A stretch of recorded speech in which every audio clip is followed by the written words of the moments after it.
Ah, glória a Jesus. Abra sua Bíblia comigo, irmãos. Na segunda epístola de Paulo aos Coríntios, no capítulo de número 2.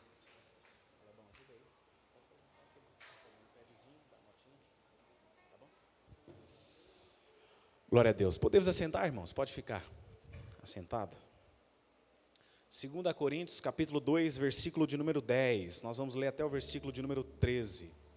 Glória a Jesus, graças a Deus. 2 Coríntios 10, 2 Coríntios 2, versículo 10. Graças a Deus. Vamos ler nessa versão que está projetada aqui, que a gente consegue ler concordemente. Diz assim a palavra do Senhor: se perdoardes alguma coisa a alguém, também eu lhe perdoo, se é que tenho perdoado alguma coisa. Foi por vossa causa que o fiz na presença de Cristo, para que Satanás não leve vantagem sobre nós. Porque não ignoramos as suas artimanhas. Volta no versículo 11. Não ignoramos as suas artimanhas. Deixa eu fazer um parênteses aqui. Irmão, nós acabamos de ler. Porque não ignoramos as suas artimanhas. E no versículo 10, o apóstolo Paulo vai terminar dizendo que, por causa de vós o fiz na presença de Cristo, para que Satanás não alcance vantagem sobre nós, pois não ignoramos as suas artimanhas, para que Satanás não alcance vantagem sobre nós. O que Paulo está falando aqui? Antes da gente, isso ainda não é a mensagem, porque a Bíblia a gente tem que ler entendendo o que está sendo dito. Preste bem atenção. Satanás tem poder, irmãos? Me responda. Poder? Satanás não tem poder. Satanás já foi vencido. Satanás já foi vencido. Satanás ele consegue exercer influência negativa quando ele sai em vantagem, para que Satanás não alcance vantagem sobre nós, pois não lhe ignoramos os seus desígnios. Para a gente entender um pouquinho mais o que é isso aqui, depois a gente volta nesse texto aqui de novo, só essa questão rápida. Olha só o que diz Apocalipse, capítulo de número 3, versículo de número 7. Versículo de número 8. Versículo de número 8. Aqui Jesus está falando através de João para o anjo e para a igreja de Filadélfia. Versículo 8. Conheço as suas obras. Eis que tenho posto diante de você uma porta aberta. Uma porta aberta, a qual ninguém pode fechar. Que tens pouca força, entretanto guardaste a minha palavra e não negaste o meu nome. Então o que é a questão? Nós temos pouca força, mas como Jesus Cristo mesmo vai dizer, depois que ele ressuscita e se encontra com os discípulos, é-me dado todo o poder, no céu, na terra e debaixo da terra. Ou seja, tudo que existe está sujeito ao poder e ao senhorio de Cristo. Satanás já teve o seu poder tragado por Cristo Jesus. O próprio apóstolo Paulo vai escrever isso em 1 Coríntios capítulo 15, onde é que está a sua vitória? Falando da morte ali, mas a gente pode usar como uma figura de Satanás. De forma que quando Paulo está falando isso aqui, acerca do perdão, agora a gente vai falar mais sobre isso, é que ele não tem poder, mas por causa das artimanhas de Satanás, ele sai em vantagem. Não é que ele tem poder, ele sai em vantagem. E Satanás, irmãos, diferente de mim e de você, ele tem um atributo que eu e você não temos, ou temos muita dificuldade de exercer, chamado paciência. Ele tem muito bem listado os projetos dele. Tudo aquilo que ele vai fazer, ou tudo aquilo que ele quer influenciar você negativamente, para que você possa cair em erro, ele já planejou. E vai trabalhando paulatinamente para que você entre nesses desígnios que ele já preparou. Aí é onde ele sai em vantagem. Mas continuando o texto bíblico, no versículo 12, Paulo continua: ora, quando cheguei a Troade para pregar o evangelho de Cristo, e uma porta se me abriu no Senhor. Quem que abriu a porta, irmãos? O Senhor. Tem umas versões, inclusive, que vai dizer: o Senhor abriu-me a porta. Vou ler mais uma vez o versículo. Ora, quando cheguei a Troade para pregar o evangelho, uma porta o Senhor me abriu. Não tive, contudo, tranquilidade no meu espírito, porque não encontrei o meu irmão Tito. Por isso, despedindo-me deles, parti para a Macedônia. Jesus fala conosco aqui nesse momento, Espírito Santo. O Senhor já tem falado, eu sei, mas nós precisamos de uma palavra da parte do Senhor. Usa de misericórdia em nome de Jesus. Amém. Irmãos, Paulo aqui, quando escreve essa segunda carta aos Coríntios, ele está lidando não só com uma cidade muito importante, mas talvez também uma das igrejas mais importantes que ele mesmo havia fundado, a cidade e a igreja de Corinto. Ele tinha tido o privilégio e talvez a responsabilidade da parte de Deus de fundar essa igreja. E ele ficou ali aproximadamente por 1 ano e meio naquele local, fundando, estabelecendo a igreja, preparando os obreiros para continuar o ministério. E é claro que quando Paulo funda essa igreja, aquilo gerou um orgulho positivamente, sem soberba, um orgulho, porque aquela cidade viria a ser uma cidade importante para a propagação do evangelho. E Paulo tem no seu espírito, ele carrega em si, na sua alma, muitas alegrias. É claro que a igreja de Corinto é responsável por muitas das alegrias, principalmente esse orgulho de ter fundado aquela igreja e o trabalho está crescendo. Irmão, por favor, eu queria que você prestasse muita atenção nessa palavra. Há 4 meses atrás, deixa eu só contar isso para você, há 4 meses atrás eu fiz uma postagem no meu Instagram, e o título que eu coloquei, depois eu coloquei uma mensagem lá, mas eu coloquei assim: Satanás sempre vai contar uma história com E, para que você não entre em uma porta. 4 meses. Há 4 meses eu estou pensando nesse texto aqui. Há 4 meses eu estou pensando nesse texto. Então hoje, não sei se você, quantos cozinheiros tem aqui? Que não cozinha arroz com feijão? Todo mundo cozinha arroz e feijão, gente. Não é possível. Senão vai lá em casa que eu vou te dar uma aula de graça, particular, para você cozinhar arroz e feijão. Mas todo mundo cozinha. Agora aquelas cozinhas mais diferentes, que eles preparam mais diferente, não é todo mundo que consegue. Cadê a irmã Ilza? Irmã Ilza que cozinha gostoso, né? Eu não sei se você já fez um jantar muito gostoso para alguém, preparou aquela coisa, a pessoa comeu tão depressa que não teve nem a oportunidade de apreciar. Já fez isso? Já viu? É ruim, né, irmãos? Às vezes é assim que a gente se sente, quando a gente está aqui falando e tentando dar o máximo aqui, irmão, mexendo no celular e levantando para ir beber água, saindo do banheiro, porque a gente fica um tempão lá em casa sem beber água, sem ir no banheiro. Chega na igreja, parece que tem que beber água toda hora. Eu não entendo desse negócio. Mas em nome de Jesus, não deixe que Satanás roube a sua atenção, não. Eu tenho certeza que Deus tem uma palavra forte para falar no nosso coração aqui essa noite. Então Corinto era responsável por muitas alegrias, nesse sentido de orgulho que o apóstolo Paulo tinha.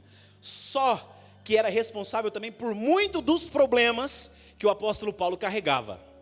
Muitos dos problemas que o apóstolo Paulo tinha era em decorrência da igreja de Corinto. Mas ele considerava essa igreja muito importante, e a gente vai entender o porquê. Eu não posso afirmar, ninguém pode afirmar isso, que Paulo ele tinha pessoas favoritas ou igrejas favoritas. Mas se a gente fosse fazer uma classificação de quem estava numa listagem assim, de igrejas que eram mais propensas a influenciar outras pessoas, com certeza Corinto estava nessa listagem do apóstolo Paulo. E consequentemente tinha um valor mais considerável. Isso fica muito nítido quando a gente para observar o próprio ministério do apóstolo Paulo. Quantas cartas Paulo escreveu? 13. Das 13, 2 foi para Coríntios. 2, e nenhuma das outras cartas, que seja Tessalonicenses, que seja a Timóteo, que escreveu 2 cartas para Timóteo, 2 cartas para Tessalonicenses, nenhuma teve a quantidade de capítulos, a quantidade de falas que o apóstolo Paulo teve, porque essa igreja era muito importante para o apóstolo Paulo. Essa igreja tinha um papel fundamental na expansão do evangelho. E aí, quando a gente para analisar essa questão, que apesar de Paulo não tinha favorito, mas algumas pessoas eram mais estratégicas do que as outras. Perceba, um companheiro que estava sempre presente com o apóstolo Paulo em suas viagens, era Lucas. Lucas era médico, um cara inteligente, ele mesmo que escrevia as cartas. Paulo ia narrando e Lucas ia escrevendo, quer dizer, Paulo sabia, não é que ele tinha favoritos ou pessoas ou igreja favorita, mas algumas pessoas são mais estratégicas do que as outras. Não é que tem mais valor do que os outros, mas algumas pessoas têm uma estratégia maior do que as outras, inclusive da parte de Deus. Inclusive, existem pessoas que são salvas pela graça, alcançam a misericórdia através da graça do Senhor e recebem a salvação. Porém, aquilo fica retido naquela pessoa. Ela não é como aquela mulher samaritana lá de João capítulo 4, que quando Jesus ganha ela ali para o evangelho que Jesus estava iniciando, o que ela sai fazendo, irmãos? O que ela sai fazendo, esse fio atravessado aqui? Ela sai falando de Jesus para todo mundo, uma pessoa estratégica, e Jesus já sabia disso. Jesus já sabia que a mensagem não seria retida nela. Assim é também nos dias de hoje. Não é que Deus ou o apóstolo Paulo que a gente está falando aqui tinha pessoas favoritas, mas tem pessoas que são de uma estratégia maior, e assim era a igreja de Corinto, uma cidade bem situada. Se você não sabe, Corinto era uma cidade, é ainda porque existe, uma cidade portuária. Um porto existia. Até pouco tempo atrás nós tínhamos, eu não sei com precisão para falar isso, mas o maior porto da América Latina era aqui no nosso país, lá em Santos, né? Uma quantidade de navio, um fluxo muito grande. A parte da minha mãe todinha, da família mora lá, e todas as vezes que íamos para lá, ia para a praia, ficava aquela quantidade de navios em fila para poder descarregar os containers. Assim era Corinto naquela época, uma cidade portuária com muito movimento. E eu não sei se você sabe, aonde tem comércio tem pessoa, sim ou não, irmãos? Até porque quando você vai fazer uma abertura de um comércio, você não vai abrir, por exemplo, aqui na rua da nossa igreja. O que vai dar esse comércio aqui na rua da igreja, irmão? Nada. Não é uma rua de fluxo de pessoas. Então você vai procurar um local bem situado. Está aqui a irmã Cris, né? A irmã Cris tem uma loja ali, trabalha na 24 de outubro. A gente percebe que lojas são situadas em situações estratégicas onde tem fluxo de pessoas. Assim era a realidade de Corinto. Tinha um grande fluxo de pessoas. E isso fazia com que aquela cidade fosse importante. Era uma cidade propensa a negócios. Naquele tempo, na época do apóstolo Paulo, Corinto era a terceira maior cidade do mundo. A gente precisa entender um pouco, né? A nossa parte ocidental aqui, ainda nesse tempo, não era tão real quanto hoje, né? Não existia civilização, vamos dizer assim, para o nosso lado aqui, somente lá. Então, naquele tempo, Corinto era a terceira maior cidade do mundo em população. Você tinha em primeiro lugar Roma, que era a capital do Império Romano, que tinha dominado todo mundo. Em segundo lugar, você tinha Alexandria, fundado por Alexandre o Grande, o que fazia aquela cidade ser importante, lá no norte do Egito, Alexandria, era justamente a questão de ter a maior biblioteca do mundo. Inclusive, hoje ainda é lembrada com essa referência, né? Se você vai lá no Egito, Alexandria é um dos pontos turísticos, porque ela teve ali a maior biblioteca do mundo. E Corinto era a terceira cidade em população ali naquele mundo, naquela época. E por ter todo esse fluxo de pessoas, toda essa situação bem localizada que ela tinha muito pecado. Você já viu aquela expressão, onde há fogo tem? Eu digo o seguinte, onde tem gente tem pecado. Onde tem gente tem pecado, gente. Não adianta nós pensarmos que em algum nível, né, alguma pessoa consegue andar nesse mundo como Enoque, sem pecado nenhum, porque onde tem fogo tem fumaça, onde tem pessoa tem pecado, e ali tinha muita pessoa, e por isso tinha muito pecado. Corinto era uma cidade afundada na idolatria, na imoralidade sexual, na prostituição, diferentemente de hoje, porque hoje não existe mais isso, né, evangelista Daniel? Só na época de Paulo, tinha prostituição até no meio da igreja, hoje não tem mais, só na época lá de Corinto. Os próprios crentes ali de Corinto, irmão, eles eram afundados na prostituição, idolatria, os crentes lá da igreja de Corinto. Isso fica muito nítido quando a gente volta para a primeira carta de Paulo aos Coríntios, no capítulo 5, para você ter ideia, irmão, o que estava acontecendo naqueles dias. Tinha um irmãozinho lá na igreja de Corinto, que estava tendo relação sexual com a esposa do seu pai, com a madrasta dele. Era uma igreja muito difícil nesse sentido. A influência dessa prostituição, dessa promiscuidade, havia adentrado dentro da igreja. E mesmo Paulo tendo ficado esse 1 ano e meio que eu falei para os irmãos, pastoreando aquela igreja particularmente, ele não tinha sido tempo suficiente para ele expulsar esse demônio da imoralidade sexual, né? Ele não tinha tido tempo suficiente. É por isso que ele vai escrever a primeira carta. Quando ele sai, funda aquela igreja, deixa os irmãos lá e ele ouve notícias do que estava acontecendo lá, ele escreve a primeira carta aos Coríntios. E ele vai dar todas aquelas broncas, todas aquelas exortações, a fim de que a igreja procurasse ter uma postura digna do povo de Deus. É por isso que Paulo escreve a primeira carta, que ele ouve as notícias que estavam chegando lá. E ele repreende. Só que Paulo teve medo daquela repreensão não ser bem ouvida pelos irmãos lá de Corinto. Agora a gente vai entender um pouco mais. É por isso que essa segunda carta é escrita. Porque ele estava preocupado que os irmãos não iam receber bem a exortação que ele estava fazendo. Para você ter ideia, irmãos, como é que estava o pecado dentro da igreja de Corinto?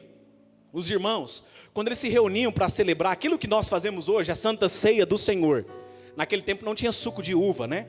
Era fermentado naturalmente, então era vinho que eles bebiam. Os irmãos estavam indo para a ceia e voltando alegrinho para casa. Todo mundo bêbado, saía da ceia do Senhor. Todo mundo bêbado. Aí é por isso que Paulo vai falar, olha gente, quando vocês... é o texto da ceia que a gente lê. Às vezes a gente vai lendo a palavra de Deus e não entende bem o que está dizendo. Quando Paulo está escrevendo 1 Coríntios capítulo 11, que ele está dando recomendações de como deve ser celebrada a ceia. Inclusive, por isso que eu gosto sempre de citar, não sei se os irmãos já perceberam que eu faço sempre isso na ceia. Às vezes a gente foi criado, né, ao longo da doutrina da nossa igreja, olha, você que está em pecado, você que não está em comunhão com a igreja, você não pode participar da ceia, por causa do versículo 29. Pois quem come e bebe sem discernir o corpo, come e bebe juízo para si. Quando Paulo fala esse versículo 29 aqui, o que ele está dizendo aqui é em relação de fazer juízo do corpo de Cristo. O que isso simboliza para a minha vida? É o ato de comunhão que eu tenho com Deus, o ato de Deus através do corpo, simbolizando aqui, e o sangue de Jesus de fortalecer o meu espírito, mas também o meu corpo físico. Aí por isso que Paulo vai falar isso aqui. Vocês estão se reunindo para celebrar a ceia, mas na verdade vocês estão para lá de Bagdá, nem sabem o que a ceia significa.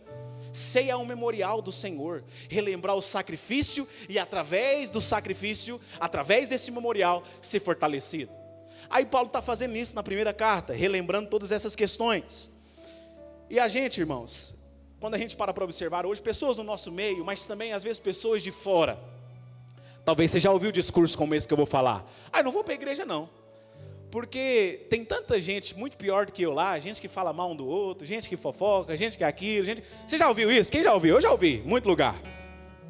Aí às vezes eu penso, pastor Luiz, eu falo, na verdade, esse é um excelente convite para essas pessoas virem para cá. É um excelente convite, porque aqui tem imperfeito, então é lugar de mais um imperfeito estar junto com a gente. Mas aqui tem pessoas que reconhecem a sua imperfeição, mas se apegam na perfeição e na soberania de Deus para conseguirem alcançar o prêmio, como a missionária Cris disse agorinha, o prêmio da soberana vocação em Cristo Jesus, que seja a vida eterna, aleluia. Então não tem ninguém melhor do que ninguém aqui neste lugar, mas todos entendemos que somos dependentes da graça de Deus e estamos caminhando aqui para alcançar aquilo a qual fomos chamados por Cristo Jesus. Aleluia por isso, glória seja dada ao nome de Deus. Então, irmãos, eu não sei às vezes nem o que passa, né, na mente dessas pessoas que pensam isso. Às vezes eu tenho até vontade de colocar uma câmera lá na casa dessas pessoas e só Deus sabe o que elas fazem de madrugada lá. Ou melhor ainda, eu penso que às vezes a gente tinha que colocar uma câmera, era na mente dessas pessoas. Porque Jesus disse que se a gente pensar em alguma coisa que seja contrária aos seus princípios, pronto, a gente já pecou. Então, de fato, o que é que ninguém é perfeito, todos estamos buscando ainda. E a perfeição só encontraremos o dia que nos encontrarmos na eternidade com Cristo Jesus.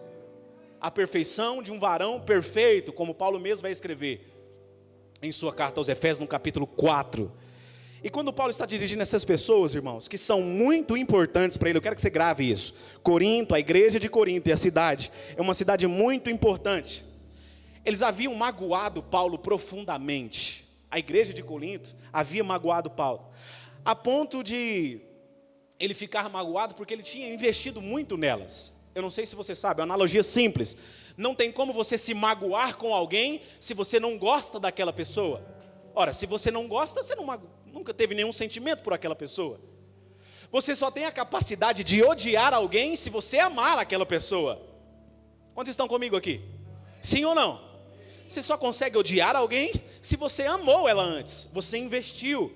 E por conta daquela pessoa talvez não correspondeu o sentimento, ou o trabalho, ou a atitude que você teve para com aquela pessoa, você se feriu com ela.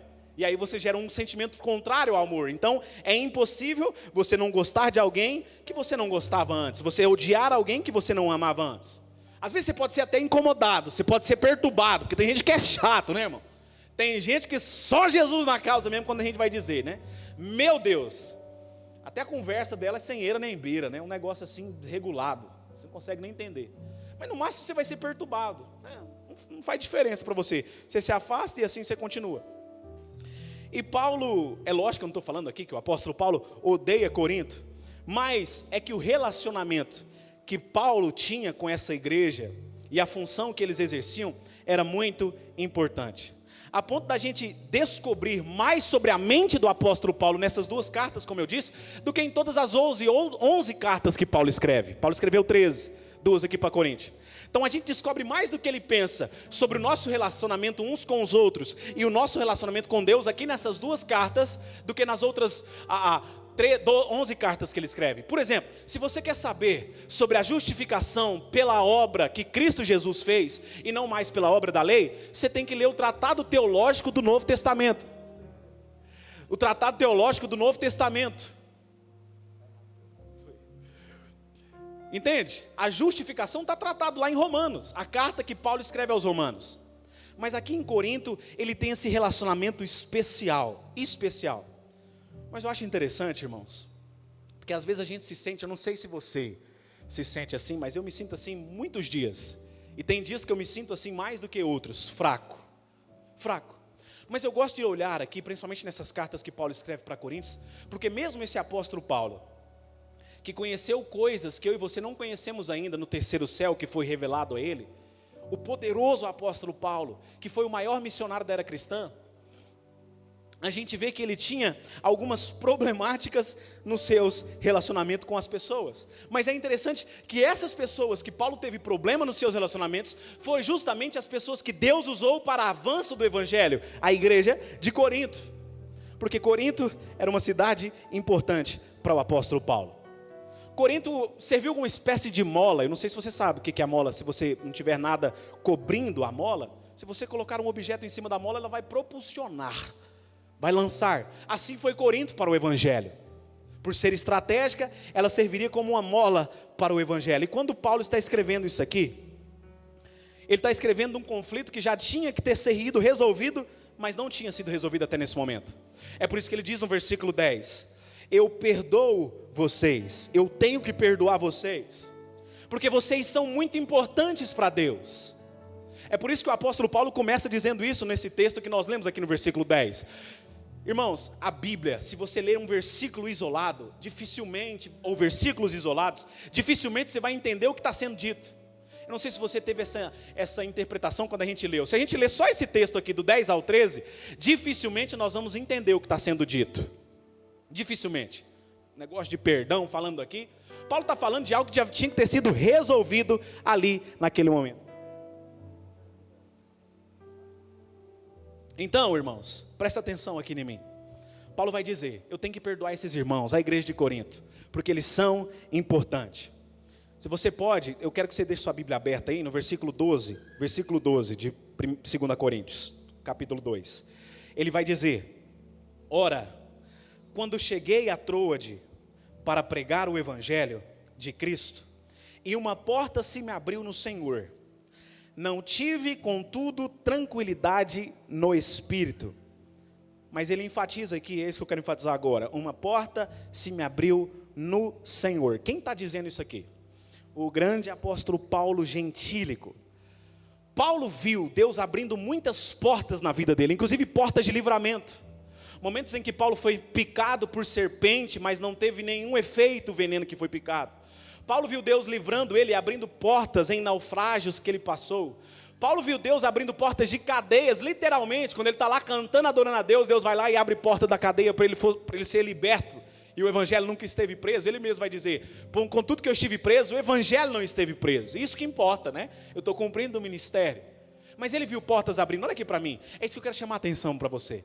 Às vezes, irmãos, nós vamos cultivando uma expectativa tão alta. Eu postei isso, acho que ontem, uma frase nesse sentido. E a gente esquece-nos de lembrar de tantos benefícios pequenos, que na verdade são grandes, que Deus tem feito em nossas vidas. Portas diárias que Deus tem aberto para mim e para você. Olha, Deus tem aberto portas para você diariamente, irmão. Diariamente Deus tem cuidado de você. É por isso que eu gosto muito do salmista, no Salmo de 116, verso 12. Que darei eu ao Senhor por todos os benefícios que Ele tem me feito. Irmão, tem gente nesse momento que está morrendo mesmo, literalmente. Acabou, não está batendo mais o coração. Você está aqui com vida. Deus tem aberto a porta da sua saúde. E se Deus tem dado saúde, ainda não acabou. Outras portas serão abertas por causa da saúde que você tem, da vida que tem em você. Então o apóstolo Paulo, ele tinha esse convencimento: o Senhor me abriu portas. Eu acho interessante, irmãos, que muitas vezes é Deus quem nos coloca em lugares, em posições que nós não merecemos, ou talvez nem tínhamos capacidade para alcançar esses lugares.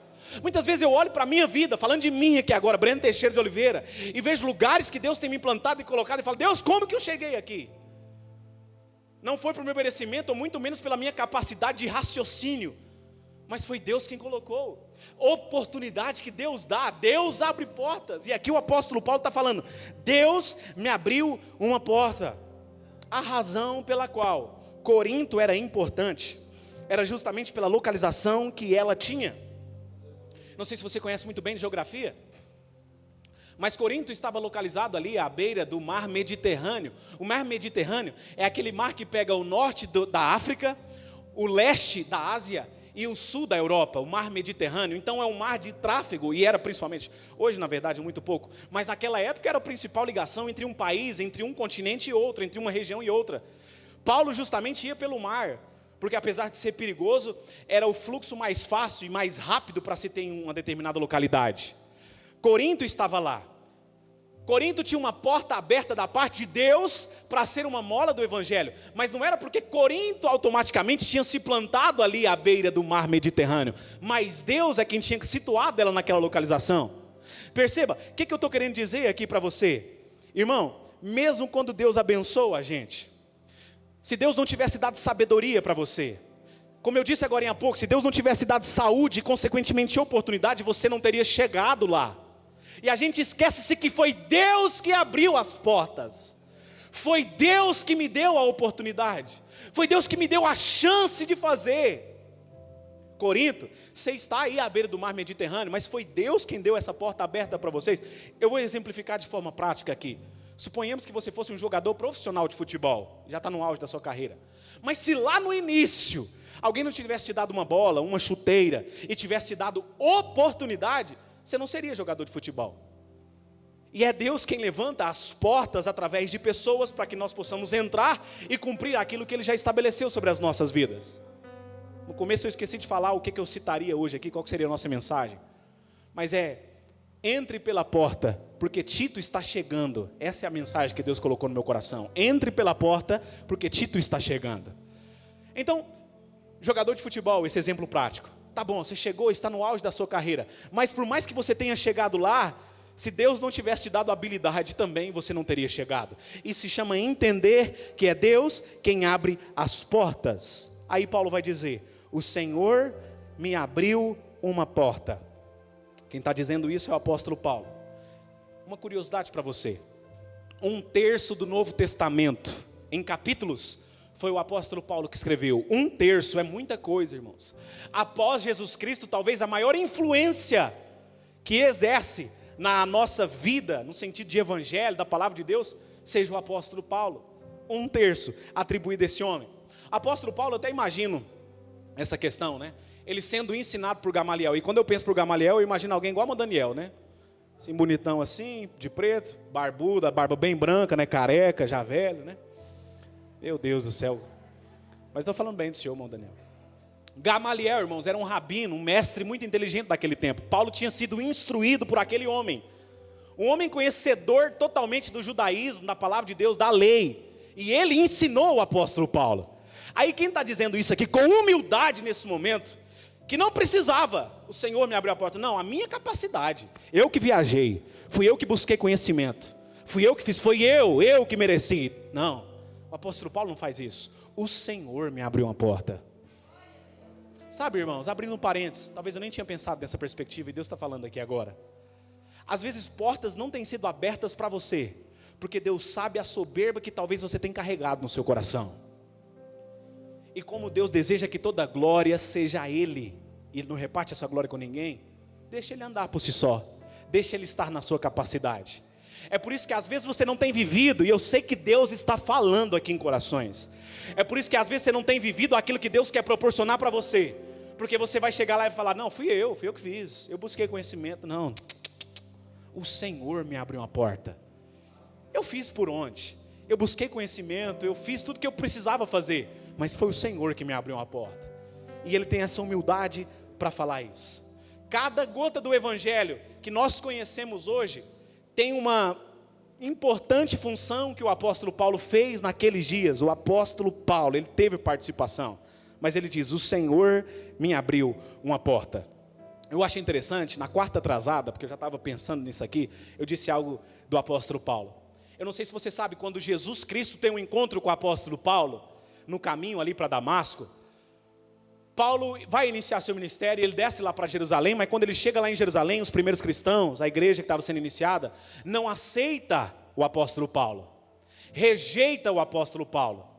Aí o que Deus vai fazer? Deus abre porta para ele em outro lugar. Olha aqui para mim em nome de Jesus. Semana passada a gente falou sobre Maria Madalena, uma história de rejeição, mas viveu o milagre do recomeço. Eu acho muito interessante, porque a rejeição é um fator acelerador de portas abertas da parte de Deus. Quando Paulo é rejeitado lá em Jerusalém, Deus abre portas para ele em outro lugar. Então olha aqui para mim em nome de Jesus, irmão. Talvez você tenha sofrido rejeição em alguns âmbitos, em algumas áreas da sua vida.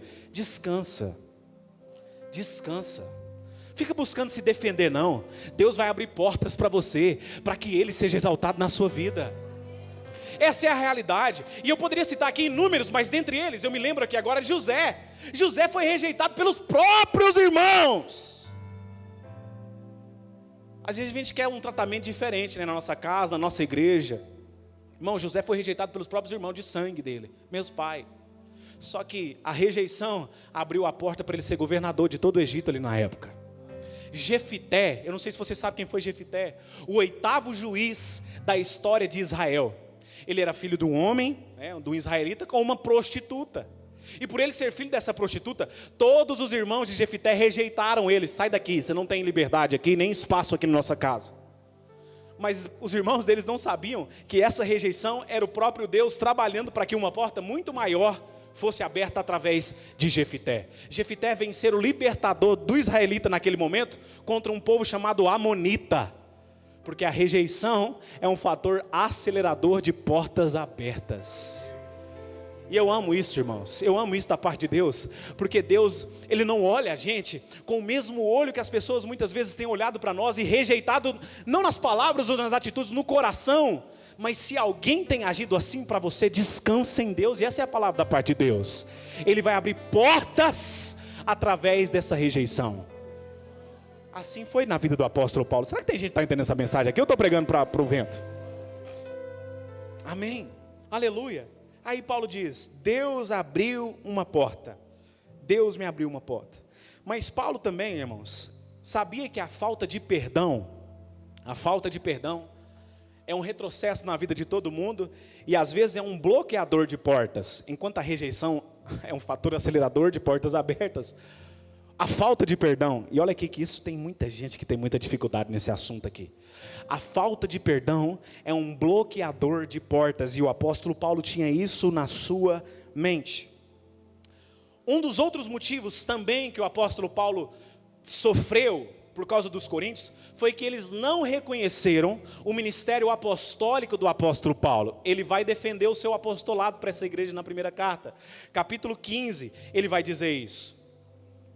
Capítulo 15, versículo 8 até o versículo 10. Paulo escreve assim, capítulo 15 de 1 Coríntios, versículo 8. E afinal, depois de todos, foi visto também por mim, como um nascido fora de tempo. Porque eu sou o menor dos apóstolos, que mesmo não sou digno de ser chamado apóstolo, pois persegui a igreja de Deus, mas pela graça de Deus sou o que sou. E a sua graça me foi concedida e não se tornou vã. Antes trabalhei muito mais que todos eles. Olha aí, tendo que defender. Gente, eu sou apóstolo, eu trabalhei muito mais que todos eles. Todavia não eu, mas a graça de Deus comigo. Inclusive, irmãos, eu não sei se você já viu. Se você vê aí por aí afora, né? Graças a Deus a nosso ministério, a nossa igreja não tem isso. Mas tem umas igrejas aí que tem apóstolo, né? Apóstolo fulano de tal, você já viu? Não existe, irmão. Um pressuposto para ser apóstolo é ver ou ter visto Jesus Cristo. É por isso que ele vai dizer aqui no versículo 8. Ele foi visto por mim como nascido fora de tempo. Ele começa versículos anteriores. Primeiro ele apareceu a Cefas, Pedro, depois aos 12, depois por mais 500 irmãos, depois por Tiago mais tarde, e afinal por mim. Para ser apóstolo tem que ter visto Jesus. Às vezes dá vontade de perguntar para esses caras aí que se autodenominam apóstolo, né? Irmão, você viu Jesus? Como é que é ele? Fala aí para mim. Paulo tinha visto, aí ele vai defender. Então, perceba, irmãos, não sei se você consegue visualizar comigo essa questão aqui. O apóstolo Paulo, dedicando, sai lá do leste, da Ásia, lá de Israel, das partes onde ele estava, para ir lá para Corinto, sul da Grécia, uma viagem com muita turbulência naquele navio ali, mas vai para levar o evangelho e para ser pastor daquela igreja, e 1 ano e meio que ele ficou lá, o povo ainda não reconhece ele como pastor. Foi um sofrimento muito grande para o apóstolo Paulo. É por isso que o apóstolo Paulo vai reconhecer a necessidade de perdoar esse povo. Aí no versículo 10 do texto que a gente leu, Paulo vai resolver perdoar como quem diz: gente, vocês são mais importantes para mim do que eu estar certo nisso, ou do que eu ter razão nisso. Tem uma expressão, inclusive, isso aqui aplica muito para casais, né? Tem 2 condições: ou você é feliz, ou você tem razão. Ou você é feliz, ou você tem razão. Ah, irmão, se a gente aprendesse a conviver com essa afirmação, as coisas seriam muito mais leves. O tempo é a melhor justificativa que existe para cada ato seu. E sabe o que é melhor de tudo? Saber que quem nos justifica não são homens, mas é o próprio Deus. Então muitas vezes nós passamos a querer ter razão, mas precisamos aprender com o apóstolo Paulo: eu preciso perdoar, porque enquanto eu realmente não liberar o perdão, portas deixarão de ser abertas. É um fator bloqueador de portas abertas. Sabe, tem gente que quer viver paz, mas não consegue liberar o perdão. Tem gente que quer ser alegre, não só num sorriso para fora, que às vezes está até amarelo, mas na alma, mas não consegue liberar o perdão. E às vezes o perdão principal que tem que ser liberado é para si mesmo, daquilo que você fez. E Cristo já te perdoou. Cristo já levou o peso do seu pecado. Não precisa carregar essa maldição, essa condenação que todo dia Satanás quer trazer no seu pensamento. Irmão, libere o perdão. Libere. O apóstolo Paulo vai falar sobre isso. Vocês são mais importantes do que eu estar certo nessa razão. Ele estava deixando passar a ofensa para alcançar a oportunidade do mundo gentil. Era uma oportunidade que tinha, o evangelho ia crescer, e ele entendeu: esse povo é estratégia, tem muita gente aqui, eles vão ser bênção para o evangelho, então eu preciso perdoar esse povo. Eu não posso carregar isso dentro de mim. E existem muitas pessoas que estão deixando de entrar em portas por não perdoar a ofensa. Sabe, irmão, eu queria que você gravasse essa frase que eu vou falar no seu coração agora: a oportunidade é maior do que a ofensa. Eu vou repetir essa frase aqui para o seu coração: a oportunidade é maior do que a ofensa. Tem alguém que entendeu essa palavra aqui? A oportunidade é maior do que a ofensa. Paulo queria que eles também perdoassem, e talvez deixasse de lado as diferenças ou as suas próprias razões, né?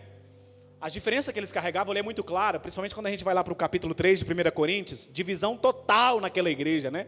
A gente quer que seja diferente, mas não tem jeito. A gente tenta ser diferente, mas não tem jeito, né? Ser humano.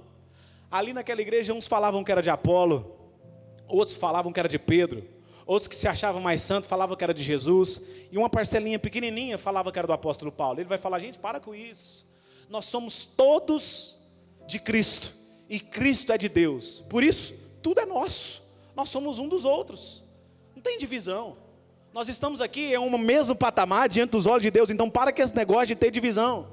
Exerçam a oportunidade de perdoar a ofensa e entrar na porta que Deus tem aberto para vocês, de ser canal do evangelho. Se Corinto também não entendesse a ideia de perdoar, eles não poderiam exercer essa influência de propagar o evangelho de Jesus. Não poderiam exercer, porque o perdão, a falta do perdão, é um bloqueador de portas. E entenda, irmão, Corinto, eu vou repetir aquilo que eu comecei lá na introdução dizendo: Corinto era uma cidade muito importante. Corinto era uma cidade muito importante. E essa mensagem não é sobre Corinto, essa mensagem é sobre você. Você é uma cidade muito importante que Deus plantou aqui nessa terra. Entenda isso que eu estou falando aqui em nome de Jesus, irmão. Você é uma cidade importante que Deus conta para que você não seja somente bênção, mas que seja propagador do evangelho a outras pessoas. Algo estratégico que Deus plantou dentro de você. Sabe, eu disse que Corinto era uma cidade portuária, era uma cidade de porto. Porto é a desembarcação ou o local onde chega navios. Você é destino para navios, irmãos. Você é um porto para o evangelho de Jesus. E talvez a maior entrada do evangelho, aonde Deus tem colocado, seja por você. Talvez não. A maior entrada do evangelho, aonde Deus tem colocado você, é através de você. Um porto, e eu não sei se você sabe, porto fala sobre ter segurança. Quando você está no mar, você está sujeito a ondas e tudo que o mar pode proporcionar. Mas quando você está num porto, você está num lugar seguro. Irmão, você está entendendo que Deus está falando para você que essa noite? Você é um porto aqui nessa terra. Você é um local seguro para a vida de pessoas. Assim como Corinto havia sido nesse tempo. Quando a gente olha para a história do próprio Senhor Jesus Cristo, eu não sei se você sabe, Jesus nasceu na menor cidade de Israel, Belém. Mas a palavra do Senhor, até como profecia dizia, né? Porém, ó tu Belém, menor das cidades, de ti virá o Salvador. Eu posso afirmar isso aqui para você. Talvez você seja o menor, mas é através de você que vem a salvação. Cristo Jesus. Aleluia por isso, louvado seja o nome do Senhor. E eu acho maravilhoso que a gente falou que Paulo reconheceu o abrir da porta. E quem havia aberto a porta para Paulo, irmãos? Meu Deus. Se depender da resposta. Quem que abriu a porta para Paulo, irmãos? Jesus abriu a porta para Paulo. A palavra do Senhor diz assim que quando Jesus abre uma porta, alguém pode fechar? Ninguém pode fechar. A gente leu justamente em Apocalipse capítulo 3, e a gente leu o versículo 8. E no versículo 8 diz justamente: eis que tenho posto diante de ti uma porta aberta, a qual ninguém pode fechar. No versículo 7, Jesus ainda vai dizer: eis que diz o santo, o verdadeiro, aquele que tem a chave de Davi. Chave de Davi representa o reino de Deus aqui na terra, fala sobre um reinado, e eu e você fazemos parte desse reino. A chave de Davi, que abre e ninguém fecha, e que fecha e ninguém abre. Então, perceba, irmãos, foi Deus quem abriu a porta para você. A gente precisa confiar mais em Deus, irmãos. A gente precisa cultivar um coração de confiança maior no Senhor, para entender que se Ele abriu a porta, eu posso entrar e Ele vai me dar todos os subsídios para que aquela porta mantenha-se aberta, até que Ele diga o contrário, e não alguém, ou a economia, ou algum governo, ou alguém de alguma nação importante diga o contrário. Não, é Deus quem fala, aquele que fecha e ninguém abre, aquele que abre e ninguém fecha. É Deus. A gente precisa alimentar essa verdade no nosso coração. Fidelidade vem de Deus e a gente precisa entender que Ele é fiel nas nossas vidas. Amado irmão, mas eu acho interessante, aqui eu quero chegar no clímax aqui desse sermão, dessa mensagem que Deus colocou no meu coração. No versículo 13, a parte inicial, Paulo diz assim: não tive contudo tranquilidade no meu espírito. Tranquilidade no espírito, irmãos, fala sobre falta de paz na mente. Falta de paz para realizar alguma coisa. Paulo estava com a sua mente perturbada aqui nesse momento. Não tive tranquilidade no meu espírito para entrar na porta. Aí ele continua, né? Porque não encontrei o meu irmão Tito e despedi deles e voltei para a Macedônia. Sabe o que uma mente atribulada faz, irmãos, na vida de uma pessoa? Que a gente deixe de atravessar a porta que Deus abriu. E é justamente essa a intenção de Satanás, que, como eu disse lá no início, não tem poder, mas de forma sutil, ele trabalha para que nós não possamos viver aquilo que Deus estabeleceu. Em todos os sentidos. A gente está falando aqui no sentido espiritual, no sentido de evangelho, mas isso vale para a vida como um todo. A gente tem a tripartição do nosso ser, corpo, alma e espírito, mas nós somos um todo para Deus. Então Deus deseja que sejamos abençoados no espírito, na alma e no corpo. É um conjunto, não é separado. E uma mente atribulada faz com que a gente deixe de entrar nas portas que Deus abre. Satanás vai mexendo na mente da pessoa a tal ponto que ela não encontra paz para pensar e raciocinar e ver aquilo que Deus está fazendo diante dos olhos. Às vezes, irmãos, a gente fica questionando, indagando a Deus. Por que as coisas não estão acontecendo, sendo que às vezes eu imagino Deus olhando dos altos céus e falando: meu filho, está aí a saída. Mas a nossa mente está tão atribulada, está tão presa com coisas aqui deste mundo, que a gente não consegue ouvir e muito menos ver aquilo que Deus está fazendo diante dos nossos olhos. Porque a mente está atribulada. Irmão, isso é comum de acontecer. Porque o apóstolo Paulo é quem está dizendo isso. Eu volto a dizer, irmãos, se tem uma pessoa que depois de Jesus eu mesmo espelho, é esse homem aqui. esse homem. Oxalá, se nós alcançássemos 10% do ministério que o apóstolo Paulo exerceu. E mesmo assim, esse grande homem de Deus, ele passou por muita dificuldade. E aí, ele vai usar uma expressão aqui, que em todo o ministério, no versículo 13, ele nunca usou, despedindo-me deles. Paulo nunca disse adeus para ninguém. Na verdade, sempre que Paulo escreveu uma carta para alguma igreja, ele vai dizer assim, olha, eu quero ir ter com vocês. E eu tenho uma expectativa no meu coração, que eu vou sair aqui dessa prisão, que eu estou preso por causa do evangelho, e eu vou encontrar com vocês, e vou poder estar mais um pouco, para que a minha alegria seja maior ainda. Inclusive ele vai dizer isso para Filipenses, né? A minha alegria seja maior ainda, eu ir reencontrar vocês, e ver que todo o meu trabalho em prol de vocês, aquilo que eu fiz aí não foi em vão, vocês estão permanecendo na fé. Mas aqui, Paulo pela primeira vez vai despedir de Troade. Troade não era uma cidade, tá, irmãos? Troade era uma região que ficava ali ao sudeste da Ásia Menor, que hoje onde é a Turquia. Troade é como se a gente dissesse assim, o Triângulo Mineiro era um conjunto de cidades que compunha Troade. Aí é isso que Paulo está falando, ele se despede daquela região, porque a mente dele estava atribulada. Sabe, irmão, olha aqui para mim. O inimigo quer mexer na sua mente de tal forma, quer mexer nas suas emoções de tal forma, a fim de que você não tenha foco o suficiente para orar por alguma coisa. Não sei se você já passou por uma situação assim. Às vezes as pressões, as preocupações são tantas na nossa vida. Isso acontece com frequência na minha vida, abrindo meu coração para os irmãos aqui, de ajoelhar para orar e não conseguir falar. Não tem palavras para falar. E às vezes, pastor Luiz, eu fico até com vergonha de Deus. Mas Deus tem me ajudado a entender isso. Deus tem me ajudado a entender essa questão. Que muitas vezes a maior demonstração em palavras que a gente pode fazer para Deus é dizer, Pai, eu não tenho palavras porque a minha mente não está me deixando pensar. Mas eu estou aqui na sua presença para dizer que a minha fé continua esperando no Senhor. As minhas palavras não conseguem explicar tudo que eu estou passando. Eu nem sei como é que eu vou pedir, mas eu estou aqui, porque eu não abro mão da sua presença. Eu sei que meu socorro vem do Senhor, do Criador dos céus e da terra. Eu sei que todas as coisas podem passar, mas a palavra de Deus permanece em pé. É por isso que eu estou aqui, ajoelhado diante do Senhor, para dizer, Pai, eu necessito da sua graça.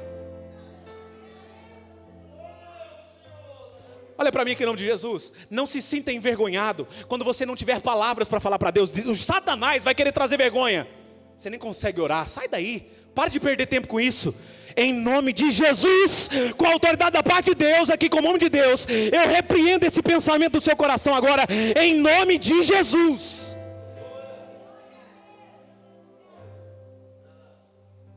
Uma mente atribulada não deixa a gente às vezes nem orar por alguma coisa. Deus tem me dado a oportunidade de ser pai. E eu tenho pedido todos os dias a Deus, Deus me ajude a ser um grande pai, um exemplo para os meus filhos. Me ajude. Mas tem vezes, irmãos, e eu confesso para os irmãos, tem vezes que nós estamos sentados à mesa, e as preocupações com muitas coisas são tantas, que eu estou ali só de corpo presente. A minha mente está em outro lugar. Eu não consigo estar ali naquele momento com eles, porque é muita coisa que ronda na mente. E Satanás, muitas vezes, ele vai mexer na sua mente de 4 maneiras. E eu listei aqui, pelo menos 4, somente o tópico para dizer para você. Primeiro, são desapontamentos passados. Desapontamentos que você teve na sua vida, que você carrega, algo que não deu certo. Desapontou alguém, desapontamento que você carrega. Em segundo lugar, Satanás, ele vai trazer essa dimensão de mexer na sua mente, de resultados que não podem ser controlados. Quer ver um exemplo? Você fez alguma coisa com um determinado propósito e projeto, mas não foi como você esperava. E o que gera no seu coração? Uma frustração muito grande. Poxa, eu tentei, dediquei tempo e mesmo assim não valeu de nada. Quem nunca passou por isso, levanta a mão. Todo mundo passou por isso já. De empenhar o esforço para alguma coisa e não dá certo. E a gente carrega isso na mente. Um resultado que não pode ser controlado, porque não dependia mais da sua ação. Você fez a sua parte, mas não dependia mais de você. E tem muitas vezes que Satanás vai usar isso para mexer na fé. No Projetando Passado, eu me lembro que eu citava um exemplo de às vezes pessoas que, por problemas na vida, vai passando a carregar um coração, pastor Joedson, de que assim, não adianta orar, não adianta fazer campanha, não adianta fazer isso, porque eu faço e não dá nada certo. Aí é isso que Satanás vai trabalhando, irmãos. Esse terceiro tópico aqui, esse segundo tópico, resultados que não dependiam de você. Você fez a sua parte, mas não dependia de você, e não era talvez aquela vontade de Deus. Em terceiro lugar, da forma que Satanás trabalha, é aquilo que a gente disse agora há pouco: ofensas a serem esquecidas. A gente vai carregando e passando a ser um poço de palavras que direcionaram mal intencionadas, enfim, de coisas que a gente foi vivendo e de perdão que não foi liberado, e a gente passa a carregar essa ofensa. E em quarto lugar, como Satanás trabalha, ele faz com que nós fiquemos arrependidos de oportunidades que nós deixamos passar. Quem nunca se arrependeu de uma oportunidade que não aproveitou? E muitas vezes a gente olha para trás e fica pensando assim: poxa vida, eu podia ter aproveitado aquela oportunidade. Se eu tivesse feito daquele jeito, teria dado diferente. Eu acho que eu já disse isso aqui, mas até pouco tempo atrás, há não muito tempo atrás, eu carregava assim dentro de mim um sentimento muito grande nesse sentido. Eu tinha que ter ficado mais tempo lá nos Estados Unidos, eu tinha que ter feito a faculdade realmente lá, terminei o ensino médio, mas tinha que ter feito a faculdade, talvez algumas coisas teriam sido diferentes, mas já foi. Eu preciso seguir minha vida e aproveitar aquilo que Deus está me dando hoje. Aquelas oportunidades não voltam mais, mas eu sei que enquanto eu estiver em Cristo, portas serão abertas para mim nele. Então, em quarto lugar, esses arrependimentos pelas oportunidades que nós perdemos. Aí no versículo 13 ele diz isso: a minha tranquilidade, eu não tive contudo tranquilidade no meu espírito. O que Paulo estava falando aqui? O corpo dele estava lá em Troade, lá no sudeste da Ásia, mas a mente dele estava no mar Mediterrâneo e lá em Corinto. Estava preocupado. Paulo estava preocupado e por isso ele não conseguiu entrar naquela porta que Deus tinha aberto, porque a mente preocupada, uma mente que não tem paz, uma mente perturbada, não entra nas portas que Deus tem aberto sobre as nossas vidas. Então, a gente precisa aprender a entender isso aqui, que Paulo não entrou nessa porta que Deus tinha aberto, porque a sua mente estava perturbada. E muitas vezes a gente é como o mar Mediterrâneo, a nossa mente, ela é como o mar Mediterrâneo, eu não sei se você sabe. Inclusive, esse fato vai ser narrado em Atos capítulo 27. Paulo está ali, em uma das suas viagens missionárias, e naquele momento acontece um tufão ali, que é chamado de Euroaquilão, no meio do mar. E muitas vezes essa é a nossa mente, uma bagunça, uma junção de coisas. É por isso, inclusive, irmãos, que a oração tem um papel tão fundamental na vida de um crente. Porque é através da oração que nós comunicamos com Deus e colocamos para fora aquilo que está tirando a nossa paz. Jesus não orou somente para dar exemplo para nós em seus 3 anos e meio de ministério. Não foi somente para exemplo. Jesus, quando orava, era a sua humanidade como homem ali. No último momento de tensão, ele faz inclusive 3 orações para Deus. Porque a mente humana de Cristo estava ali perturbada. De Deus, se possível, afasta de mim esse cálice, mas não seja feita a minha vontade, seja feita a sua vontade. Cristo foi perfeito, diferentemente do apóstolo Paulo, não teve nenhum defeito em Cristo Jesus. Ele cumpriu até o fim de forma íntegra e perfeita. E a gente precisa aprender que a oração é o caminho para que esse tufão de coisas que muitas vezes vai rondando o nosso pensamento, a oração é o caminho para a gente se libertar disso. Esses dias para trás eu conversava com alguém, pessoa assim extremamente perturbada com a situação aí dessa cepa Omicron aumentando, né? Que na verdade é mais uma gripe, né? Mas aí eu conversando sobre a rotina dela, pessoa da minha família, do meu convívio, conversando sobre a rotina dela, aposentado, né? Já não tem mais grandes preocupações nesse sentido. E ela dizendo: não, eu tenho assistido os jornais, enfim, né? Coisas nesse sentido, televisão. Aí eu disse para ela, falei: olha, se você se alimentar disso, a sua expectativa vai ser só essa desgraça que está sendo colocada para você. Então perceba, irmãos, por que eu estou falando isso? Porque às vezes são tantos problemas que nós já temos pessoalmente, individualmente, e a gente fica alimentando mais problemas que todo mundo vai jogando sobre nós. Deixa eu abrir um parênteses aqui apenas, naquilo que Deus está condicionando e direcionando aqui essa noite. Às vezes, irmão, você tem tanto problema, e você está pegando problema de outras pessoas para resolver. Escute aqui em nome de Jesus.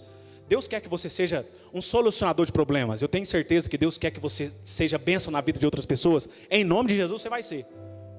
Mas tem momentos que só os seus problemas bastam para você. Bastam para você.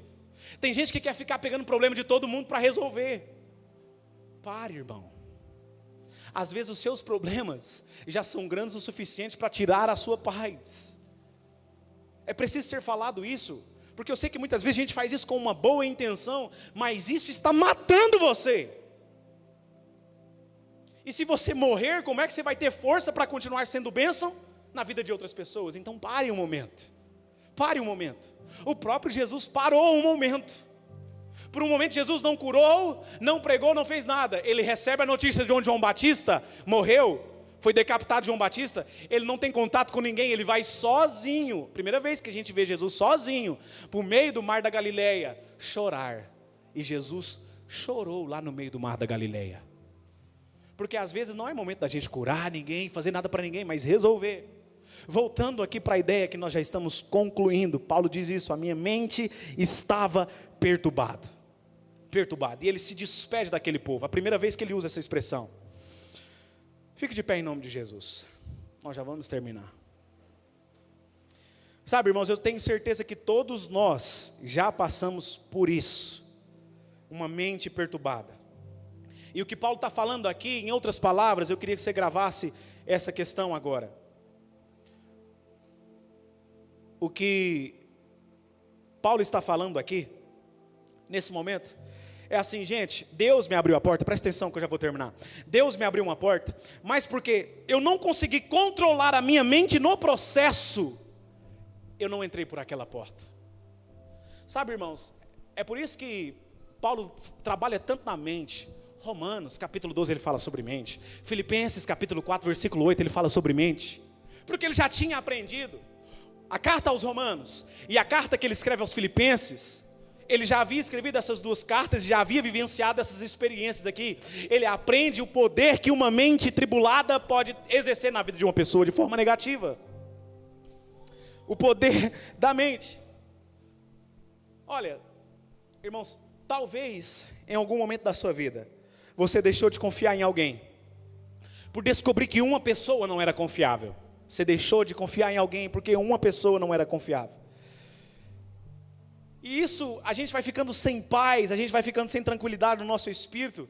E isso deixa e faz com que nós deixemos de entrar numa porta. Muitas vezes a gente sofre com a figura de uma pessoa. Eu já vi muito isso relacionado a pastor. Ah, pastor é tudo igual. Pastor é tudo ladrão, pastor é tudo... Enfim, são vários adjetivos muito amáveis, né, atribuídos a muitos pastores aí. E aí a gente passa a pensar que todo mundo é daquele jeito. Mas em nome de Jesus, se alguém causou alguma frustração para você, se alguém algum dia faltou com confiança para você, desperdiçou a sua confiança ou magoou o seu coração, não é todo mundo que é desse jeito. Não deixe que isso tire a sua paz. E você não entra na porta que Deus tem aberto para você entrar. Quantos estão entendendo essa mensagem aqui essa noite? Eu sei que às vezes é uma mensagem um pouco mais reflexiva, né, do que aquela que a gente costumeiramente está acostumado a pregar aqui. Até redundante, né, costumeiramente acostumado. Mas o que tirou a paz, e aqui eu quero terminar, e pedir para a equipe de louvor subir aqui. O que tirou a paz do apóstolo Paulo, sabe o que tirou a paz do apóstolo Paulo? O atraso de Tito. Tito era um dos companheiros. Depois desse momento aqui, inclusive, Paulo fundando algumas igrejas, ele está na sua segunda viagem missionária, ele passa numa cidade chamada Creta, e funda a igreja, e deixa Tito lá como bispo daquela igreja, bispo de Creta, Tito. Só que nesse momento ele estava acompanhando o apóstolo Paulo nas suas viagens, e era o mensageiro de Paulo. Ele tinha levado a primeira carta, e agora ele estava levando notícias. E Paulo atribulado, porque será que realmente eles receberam a correção? Será que Tito vai chegar? Será que não vai vir um tufão lá do meio do mar, vai matar Tito? E a mente do apóstolo Paulo passou a ser um tufão de pensamentos errados, porque a notícia através de Tito não chegava. Não chegava. Quantos aqui tem WhatsApp? Não precisa responder, né, irmão? Todo mundo tem WhatsApp. Todo mundo tem WhatsApp. Agora sim, quantos aqui tem paciência? Levanta a mão, vamos fazer algo assim mesmo. Quantos aqui tem paciência de esperar a resposta para alguma coisa? Levanta a mão. Quantos tem paciência para esperar a resposta? Felipe tem paciência. Que bom, Felipe. Manjo Horaci, ele também tem. Parabéns. Vamos dar uma palma para os irmãos, realmente. Parabéns, porque é verdadeiro e é legítimo essa palma. Porque eu não tenho paciência, irmão. Se é alguma coisa que eu estou com pressa ali, eu fico descontrolado. E aí muita coisa já começa a passar na minha mente, irmão Daniel. Será que vai dar certo? Será que vai acontecer? Ou então quando alguém fala com a gente assim, eu preciso conversar com você. Já viu? Meu Deus do céu, o que vai acontecer agora? O que vai vir dessa conversa? Assim era o apóstolo Paulo nesse momento. Estava tudo bem, Tito já estava a caminho, Tito estava chegando com a notícia boa.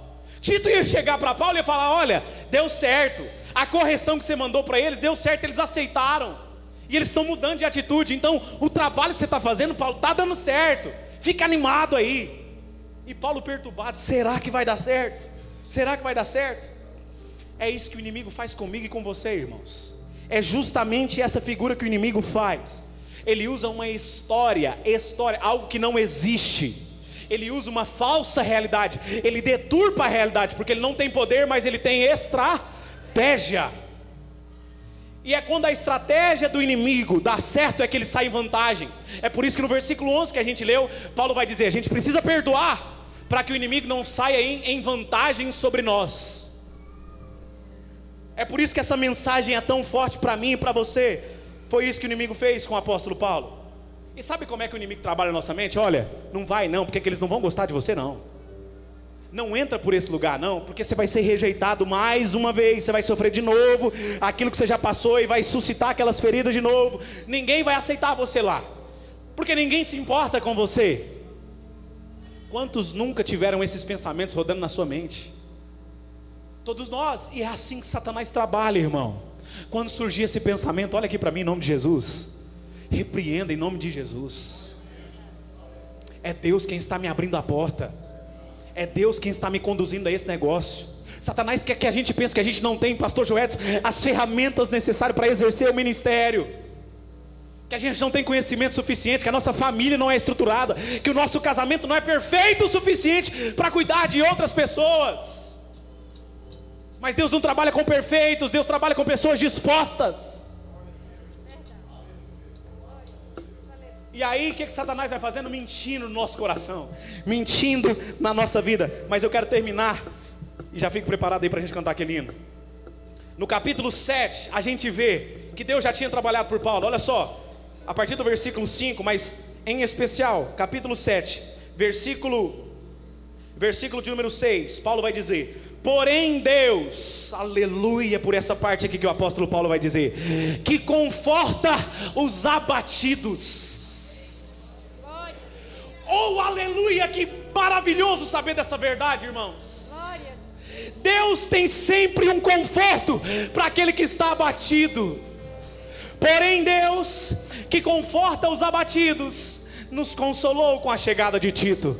E não somente com a sua chegada, mas também pelo conforto que recebeu de vocês, referindo-nos da vossa saudade, do vosso pranto, do vosso zelo por mim, aumentando ainda mais o meu regozijo. Glória. Perceba, irmãos, Deus sempre consola os abatidos. O apóstolo Paulo vai descobrir aqui nesse momento que tudo aquilo que tinha tirado a paz dele, que tudo aquilo que tinha trazido preocupação, Deus já tinha trabalhado em favor dele. É por isso que a mensagem de hoje é essa: entre pela porta, porque Tito está chegando para você. Tito aqui representa, irmãos, a materialização do consolo, do cuidado de Deus. Deus é Espírito, como Jesus diz em João capítulo 4. E como nós bem sabemos, Ele se manifesta através de situações e de pessoas para dizer: eu estou cuidando de você. Eu estou cuidando de você. Paulo vai deixar claro, irmãos, que ele sentiu maior alegria do que a angústia que ele passou. A alegria de Paulo foi maior no final do que a angústia que ele passou. E talvez você esteja indagando aí nesse momento agora: será realmente que Tito está chegando? Será que realmente tudo vai ficar bem? A palavra de Deus, e eu quero falar agora nesse momento como homem de Deus, com os meus olhos da fé, não somente da língua para fora, da boca para fora, mas a palavra de Deus para o seu coração, para a sua casa, para a sua realidade. A alegria está vindo sobre você. Fica a sua mão levantada nesse momento que eu estou profetizando. O consolo da parte de Deus está vindo para você. A restauração de todas as coisas está vindo para você. A paz que excede o entendimento está vindo para você. A provisão que você tem clamado a Deus e muitas vezes não entendido por que está demorando, já está a caminho. Mas não deixe de entrar na porta que Deus já abriu para você. Não deixe de entrar na porta que Deus já abriu para você, porque Tito está vindo ao seu encontro. Aleluia. Tito está vindo ao seu encontro. Paulo vai chegar à conclusão ali, que preocupou tanto tempo. Olha para mim, irmão, você que está preocupado, ansioso demais com amanhã, com essa semana. Será que vai dar certo? Será que aquele negócio vai ser fechado? Será que o diagnóstico vai ser favorável? Eu quero profetizar que vai ser sim, porque Deus está trabalhando. Enquanto você está esperando e confiando, Deus está trabalhando. A porta está aberta. E sabe quem é a porta? E é essa mensagem que eu quero terminar aqui essa noite. Sabe quem é a porta, irmãos? João capítulo 10, versículo 9. Jesus, e eu imagino ele ali com a autoridade dada por Deus batendo: eu sou a porta, eu sou a porta. Eu sei que Cristo ministra em corações aqui. A porta da reconciliação está aberta aqui essa noite, aleluia. A porta da reconciliação está aberta aqui essa noite, em nome de Jesus. Bendito seja o nome do nosso Deus. Eu não sei se existe alguém, mas eu não vou terminar esse culto, porque a porta da salvação, que é a principal porta que alguém pode ter aberta, está aberta aqui essa noite. Eu não vou terminar esse culto sem fazer esse apelo aqui, antes de cantar esse hino.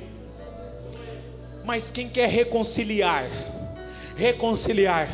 ou então realmente fazer um novo compromisso com Deus, você que está distante e Satanás trabalhado na sua mente que não, você não pode entrar nessa porta da salvação. A porta está aberta aqui essa noite. A porta está aberta aqui essa noite. Nós vamos cantar essa parte. Deixe o Espírito Santo ministrar no seu coração, e em nome de Jesus, não deixe que a vergonha afaste você dessa porta. Aleluia. Bendito seja o nome do Senhor Jesus. És invencível.